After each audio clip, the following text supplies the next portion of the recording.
Good afternoon, everyone. It's Widowed Mom Raising Two Sons back with another video. I'm making this video on Sunday, but it'll post on Monday. I am making my life with depression part 2. It's something I've been wanting to do for quite some time. I did my living with depression video probably about a month or so ago, and a lot of you had wonderful comments. A lot of you know what we all go through, but I wanted to make another video and just touch base on some of the things I didn't touch on in the first video. I was first diagnosed with depression in 2006. It was shortly after I had Trenton. I fell into the postpartum depression.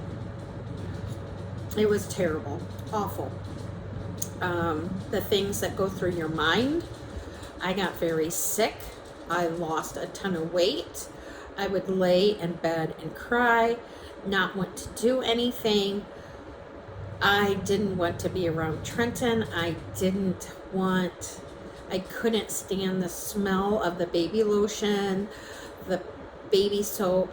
It broke my heart. It devastated me. I loved that baby so much, and it just hurt me deep down. Why am I feeling this way? Why am I getting this? Why did I get it? I had C-sections with both of my children. Tyler was an emergency C-section, and then with Trenton, I actually went in labor and went in the hospital, and they did the C-section then with Trenton. I was doing very well. I recovered very well from my second C-section, and it just kind of like hit me.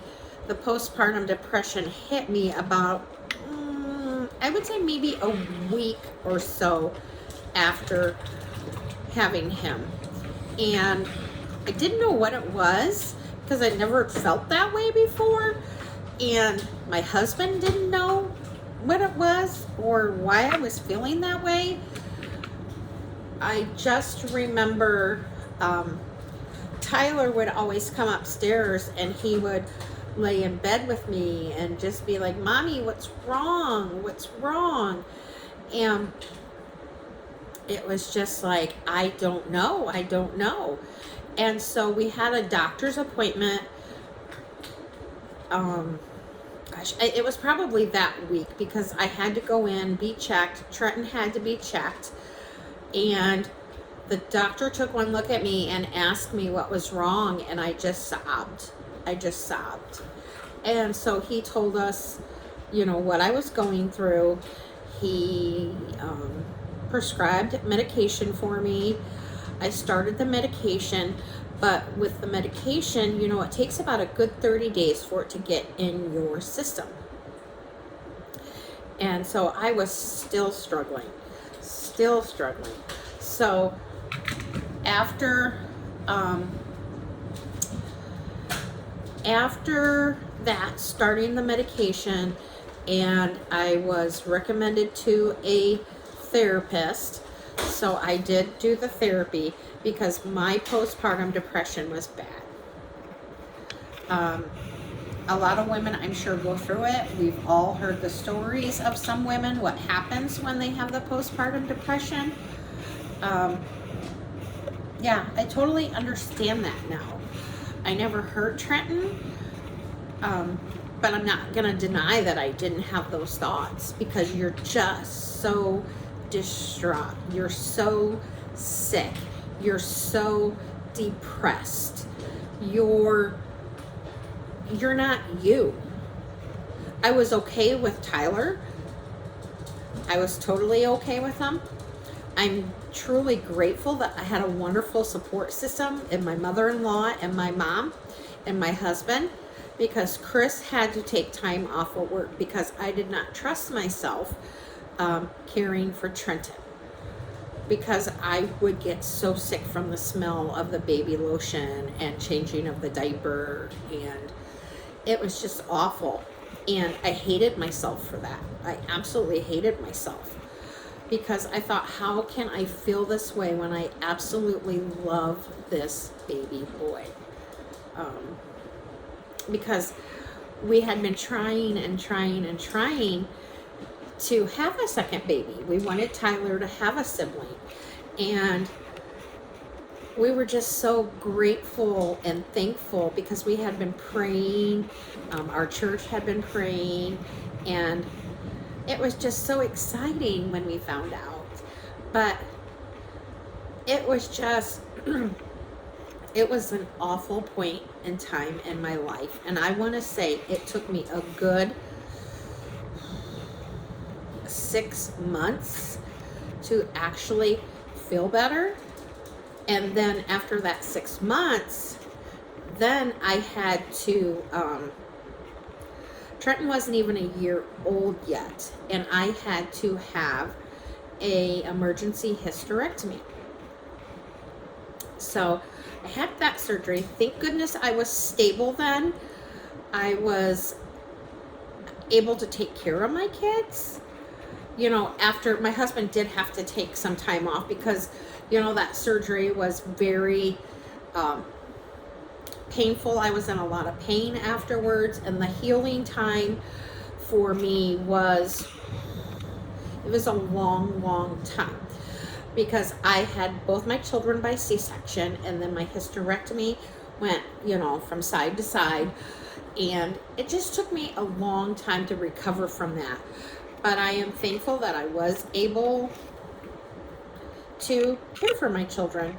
And I have to admit, I still feel guilty at times that I could not care, you know, give my 100% to Trenton when he was such, you know, when he was a baby.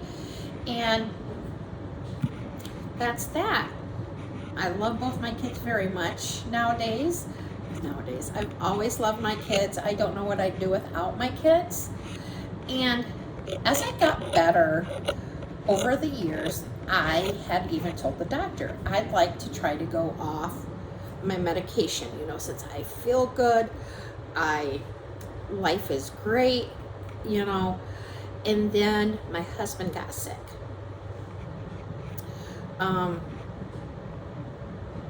And that just changed our lives completely. And I'm thankful I wasn't off of the medication, because I don't think I would have handled it because it was unknown when my husband first got sick, what was actually happening to him, what was wrong with him. You know, tests were showing up. We can't find anything. We don't know what's wrong with them. And then they did CAT scans. When they finally did the MRI, it showed that he did have a mini stroke. So then, of course, we had to get with a neurologist, have more testing done, try to figure out why a healthy young man would be having a mini stroke.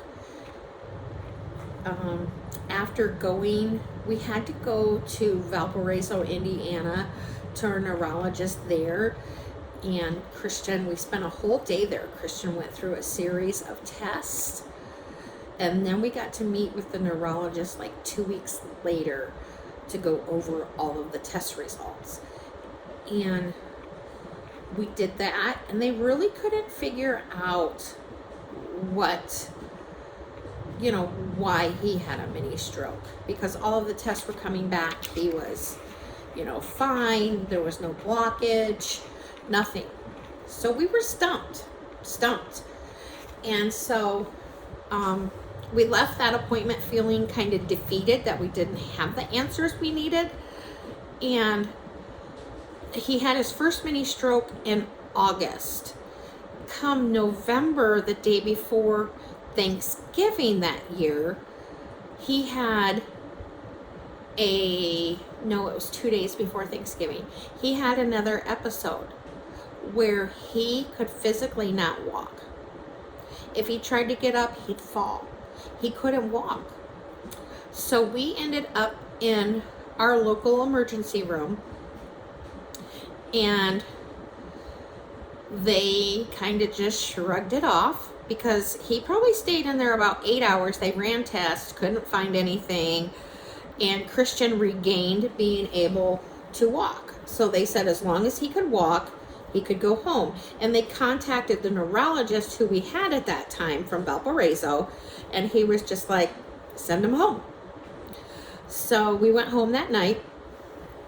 Then that Thanksgiving morning, we always hosted Thanksgiving. I still host Thanksgiving. That morning, Christian got up. He could not walk again. The stumbling, walking, what have you. So I called my mother-in-law and my brother-in-law. I called my mom because my mom had to come and get my boys and watch them. And we bypassed going to our local ER. We went to Memorial Hospital in South Bend, Indiana. Absolutely fabulous hospital. I cannot say enough about it. And they ran tests. They brought in a neurologist. A neurologist came in on the day before Thanksgiving and saw my husband. They did testing, and they asked all of my husband's problems. My husband had brain cancer at the age of 12. He was in 8th grade, and he beat that. The radiation had took that, shrunk the tumors, they vanished, and he returned to a normal life, in a year or so. He was able to come back to school, everything like that. I met my husband when I was a junior, he was a sophomore. And when we met the neurologist up there at Memorial Hospital, he had more experience than the one we had seen with dealing with patients that had brain tumors in the past. And he came up with a diagnosis as radiation vasculitis. That is where my husband had the maximum amount of radiation at the age 12. It shrank the tumors, made him disappear. With my husband being at that young age, the neurologist thought that his brain had time to recover from that. And then all these years later, the scar tissue was starting to break down and causing him to have strokes. Because we went from mini strokes to having bigger strokes. They even thought he was having some seizures, and it was awful. So my husband, that day before Thanksgiving, was admitted to Memorial Hospital.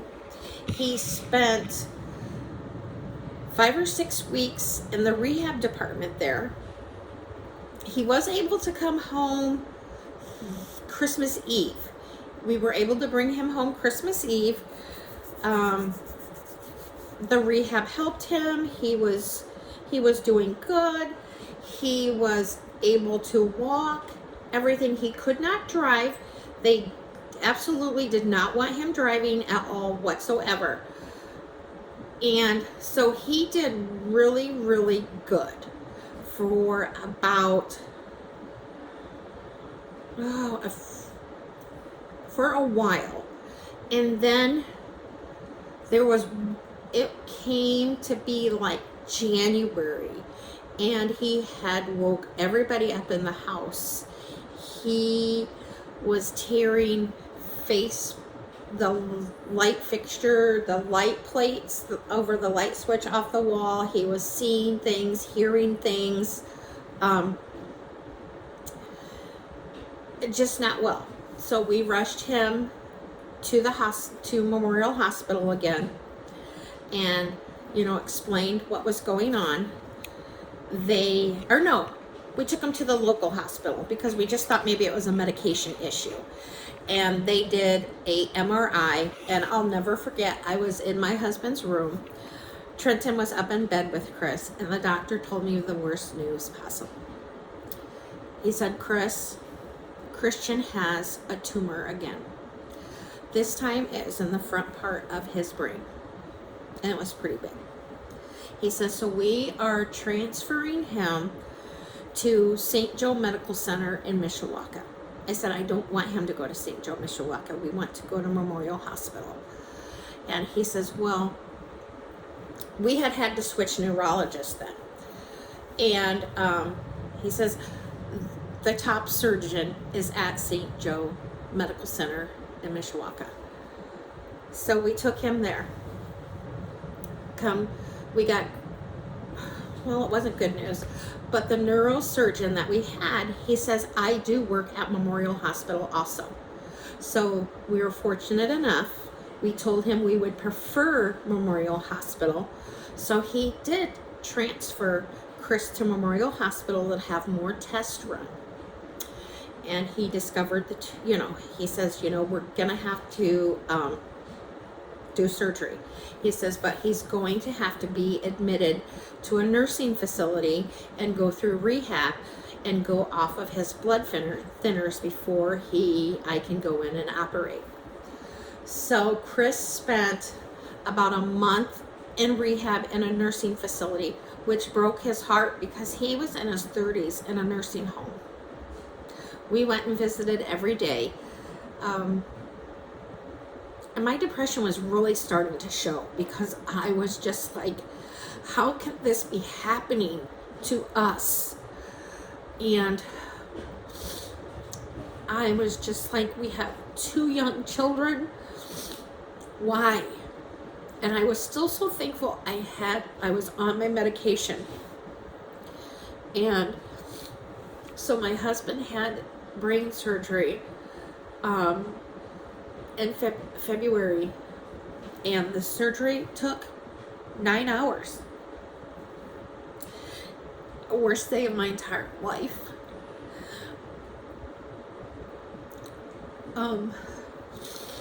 When the surgery was done, the neurosurgeon came out, and I can't say enough about this man.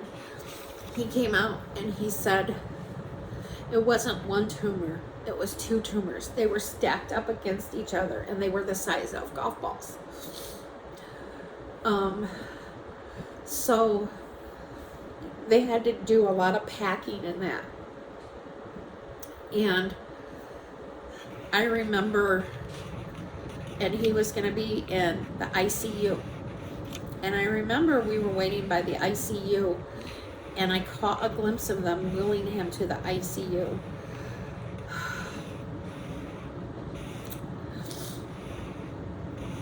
And that didn't look like my husband. When we finally got to go in and see him, I could not believe how he looked. He was so out of it, which is common, but broke my heart because you knew he didn't know what was going on.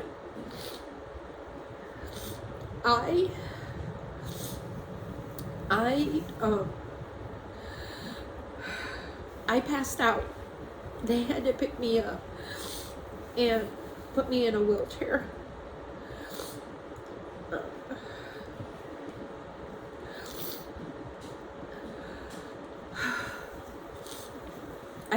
I was so thankful I was still on my medication.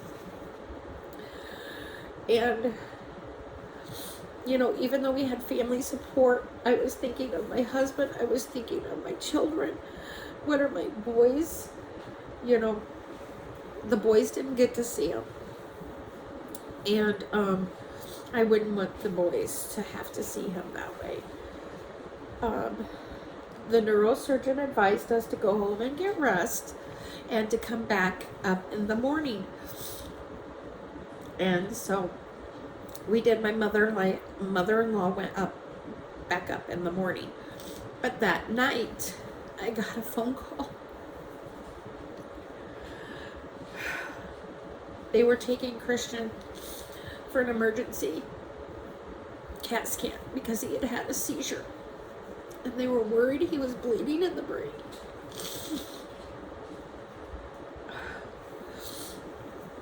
And if he was, they were going to have to go back in.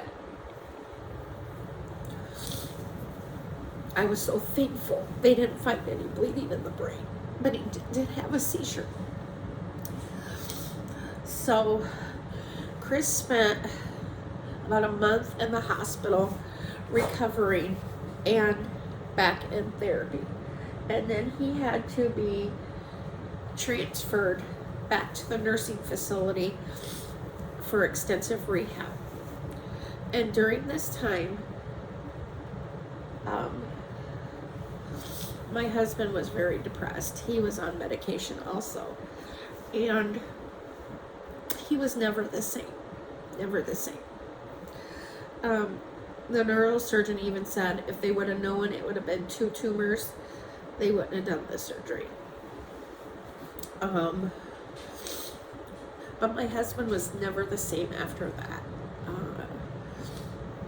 He did, after going and doing, the rehab, we really thought we were going to have to do permanent nursing home stay. He didn't want that.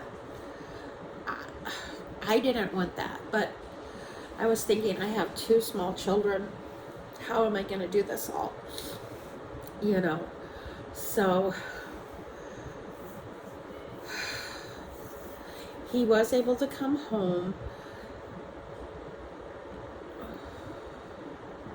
but he was just never the same. We had extensive therapy even come to the house to keep up on the therapy with him, because he had like the sagging face and his hands and everything. And I'm battling my depression. He's battling his depression because he was such an active man. He ran the family business. He knew no stranger. He knew no stranger at all. He was a hard worker. I'm shutting my phone off. He was a hard worker. He loved his boys dearly. They were everything to him in the world. It broke his heart that he couldn't be that, active parent anymore.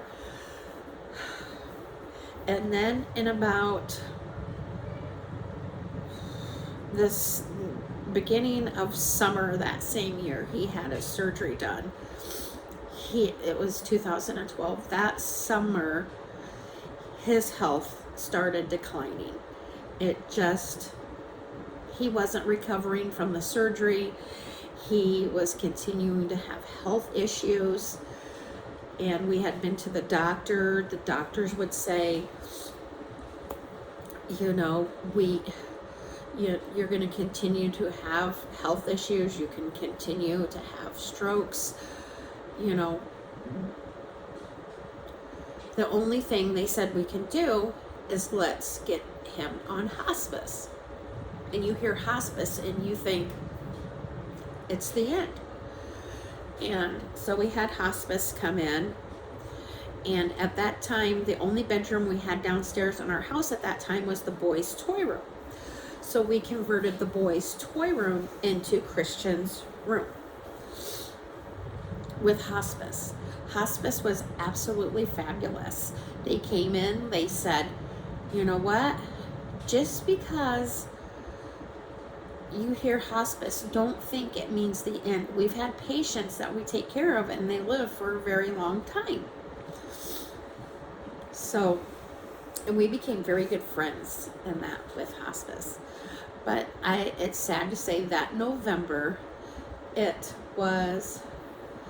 my husband ate his last meal on Thanksgiving Day. Then he couldn't swallow anymore. He couldn't really swallow anymore. He wasn't able to communicate anymore. It was the last time he was able to be up and in a wheelchair. And I was struggling. They had to increase my medication because I was like, how am I going to get through this? How am I going to lose the man, my soulmate? How am I going to raise my children? How are they going to face their dad passing away. How am I gonna manage? You know, how am I gonna manage? How am I gonna cope? I didn't want to let him go. And that year, Thanksgiving was early in December. So we had like 2 weeks, like a week and a half, that he didn't eat, he couldn't drink.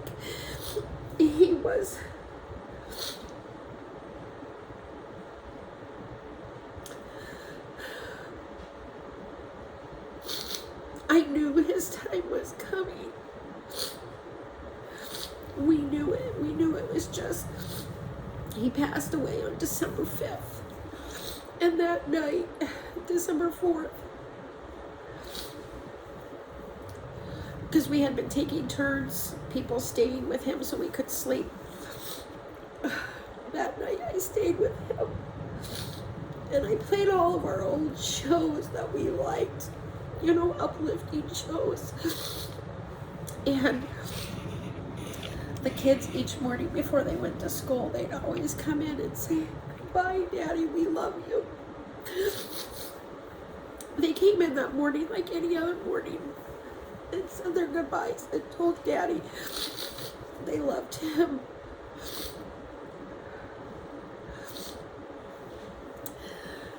And they went off to school. And then at 8:30 that morning, my husband took his last breath.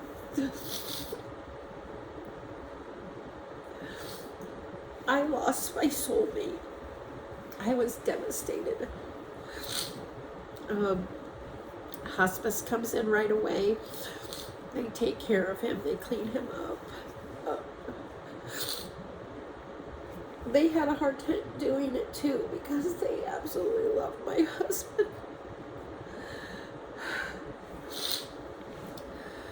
We got in hospice.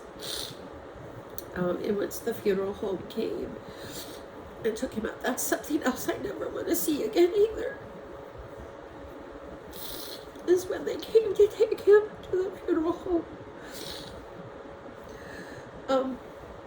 Then hospice made sure to get all his, they called the place and got all of the medical, everything, you know, taken out of. They did, you know, want us to look at it, and I didn't want the kids to come home and see that empty bed.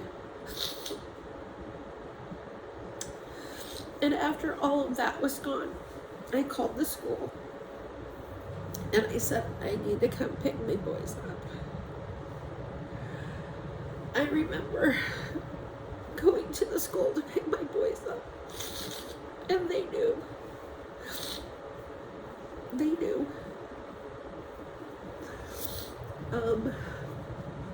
Just the looks in their eyes killed me inside. Because it was like, how are we going to do life? How are we going to do life without Daddy?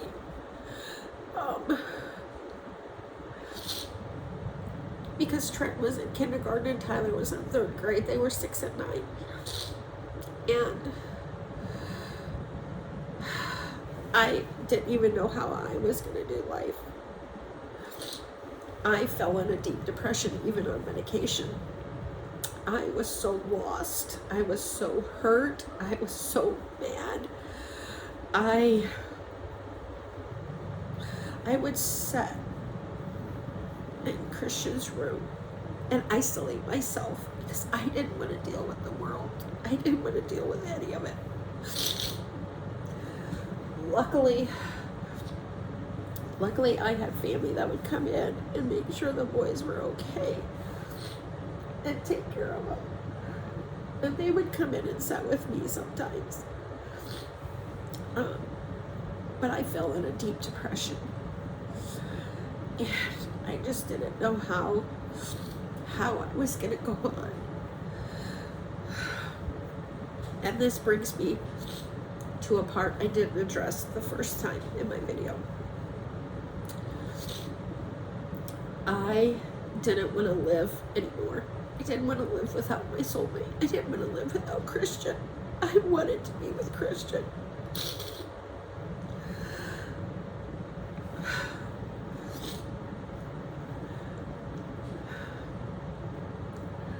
I knew I wasn't even thinking clearly. I wasn't thinking clearly.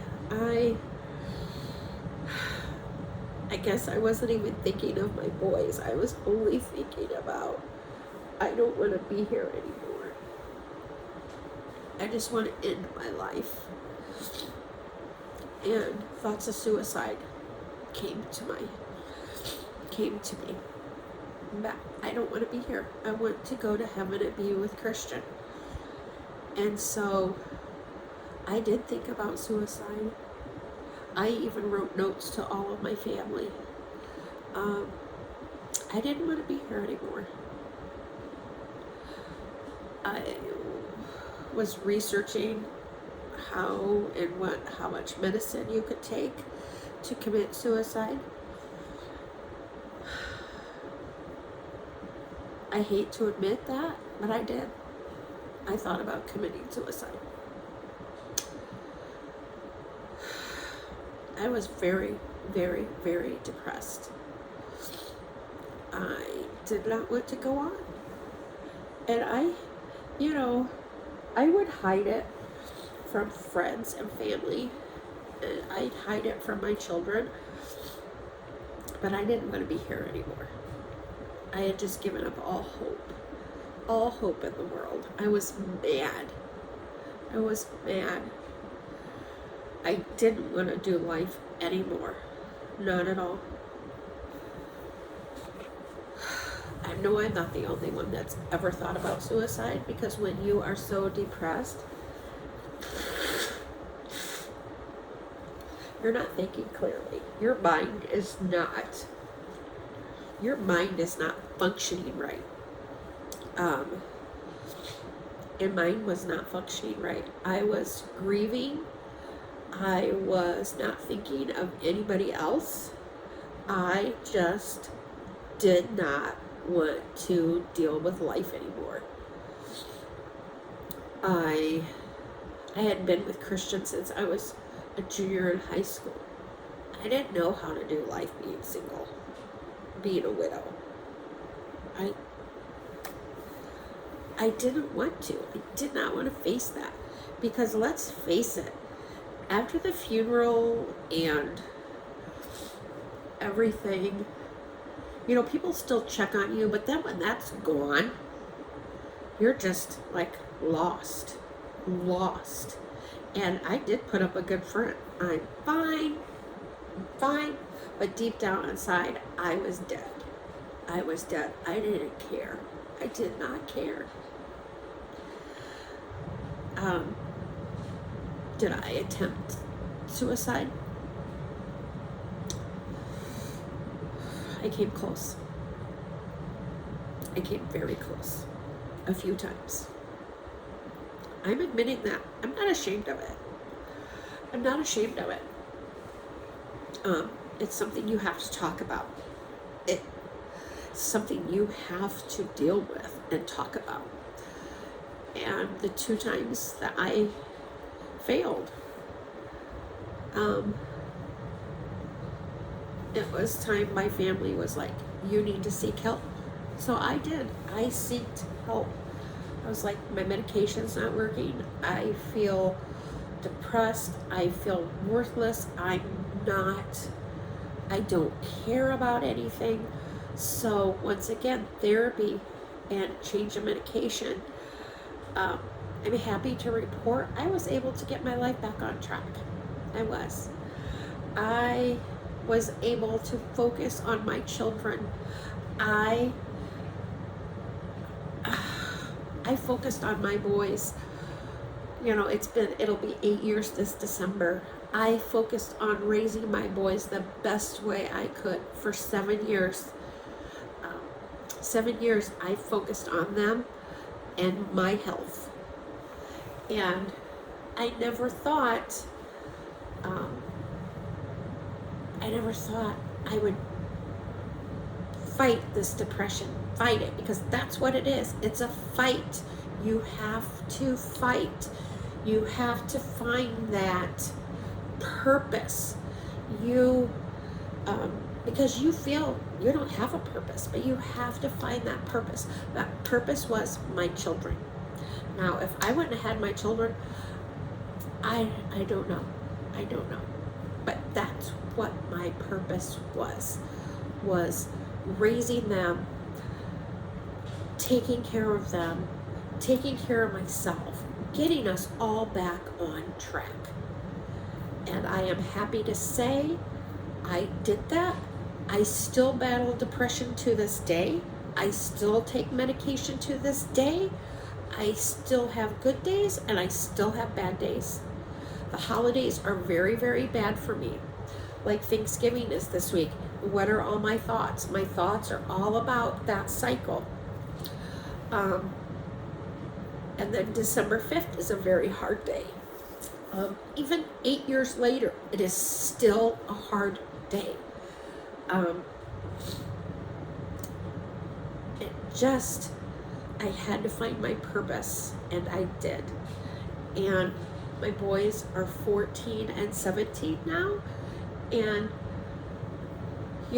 getting to be independent. And I, as many of you know, I entered the dating world a year or so ago, and I've not had success there, and that's okay.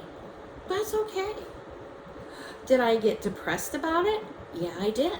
And you know what happened? My 2 boys sat me down one day about 2 months ago. It was a beautiful day outside.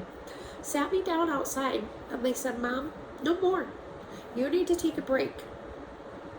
So I took a break. I was on a few dating websites.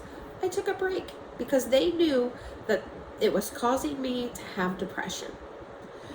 And so they reached out to me and told me, take a break. I am happy to say I took a break.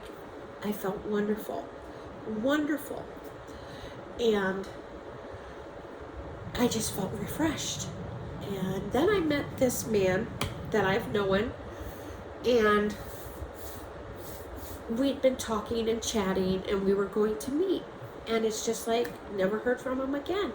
And it's just like, I kind of got depressed for a little bit about that. And then I'm like, you know what? I'm a darn good woman. I have a lot of love to give. I'm not going to settle. You know what? Their loss, not mine. I know what I want in life. I have a very successful career. I support myself and my children. And my children are turning out fantastic. So all of you people out there that are single or widowed and you're searching for that significant other, don't settle. And when it doesn't work out, I know you're going to be down, but find that purpose and fight. If my kids wouldn't have sat me down, I would have been. But you know what? They sat me down, told me, take a break. No more. Don't talk to any men. Don't go on the dating websites. Don't do it. And oh my gosh, that was the best advice I ever got, because I felt wonderful. And then I met that man, and then I felt like crap again. And I'm like, Kris, you cannot do this. It's not worth it. You are a wonderful woman. You have such positivity. You spread positivity. You smile. You have so much love in life to give and live. Don't settle. Someone is out there someday. And when God wants to bring that person into my life, I truly feel He will. I truly feel He will. You know, this is another reason why I got a part-time job. Is with Tyler working nights and full time, and Trenton, school activities, and he is growing up so fast. I knew I could go out and work a few nights a week and a weekend, like 10 hours. And I think that is going to do me so good to be around positive people I have not worked retail in over 25 years, and I think it's going to do me good. I'm going to love being around people. I'm going to love helping people. I love helping people in my full-time job. And my full-time job that I started last March, I am happy to say it was the best thing that ever happened to me in a very long time. I love my coworkers. I love my customers. I am a customer service accountant representative, and for a very I've never really said what I do now, but it's a very good job that I needed to obtain and get to be successful, feel successful, and be able to support my family. And I'm happy to say that I do. I support my family. So, but I am looking forward to being, part-time. I think that's going to help with my depression during the winter. That I'm going to be out, out 1 or 2 nights a week, and then once on the weekend. That is really going to help. So, I've noticed this is 41 minutes long, but I wanted to address this video, my life with depression part 2, because I never touched on suicide in my first video, and I think that's very important, because suicide is real. It's been very real in my area where I live. And it's very real now with the COVID-19. And depression takes everything out of you. It sucks everything out of your body. You're exhausted. You feel worthless. You feel like you cannot go on. And I was even on medication, and I got like that. So I am happy that I am still here for my boys, that I get to see them grow up, that I have been there. They've been there for me, and I could not be prouder of my 2 sons. They are everything to me, and seeing them grow up, it's just like, I know their dad's looking down on us, and he's our angel watching over us from above. And we will get through life because we know he's up in heaven. He's watching over us. He's taking care of us. And could not ask for a better angel. So I thank you all for watching this. I hope it can help some of you. Just find your purpose when you're in that dark, low place. I know. Reach out to anyone, a friend, somebody.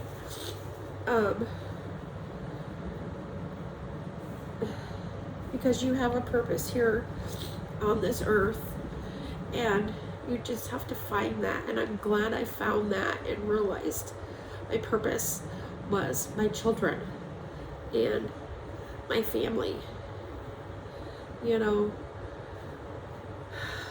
I'm glad I found that purpose. I really am. And I know the holidays are extremely tough for all of us. We just have to be here for each other. We have to be here for each other and love each other and understand each other and not judge each other. That's one of my things. I do not judge people because I've been judged in life, and it's not fun. You cannot judge people. We're all human. We all make mistakes. We all have those bumps in the road of life. And we just have to keep fighting. That's what I say, have to keep fighting. And it is a fight every day. There are days where I'm like, wow, I'm so happy. So happy. And yeah, I just have to keep fighting because it is a constant struggle. It really is. And I want to tell you all, You're all worth it. Find that purpose. Reach out to someone. Reach out. Reach out is all I can say. I know it's hard when you don't want to, but just reach out to someone. I want to thank you all for watching this video. If you have any questions, feel free to email me. I will have my email down in the description box. It's widowedmomraising2sons@yahoo.com. You can feel free to ask any questions, and I hope none of you judge me. This was my life. I'm still here. I'm thankful for that. And I just wanted to touch on that and share with all of you that you're not alone. I've been through it. It's a battle each and every day that we have to fight. That's what I call it. It's a fight. It is our battle to make it through each and every day.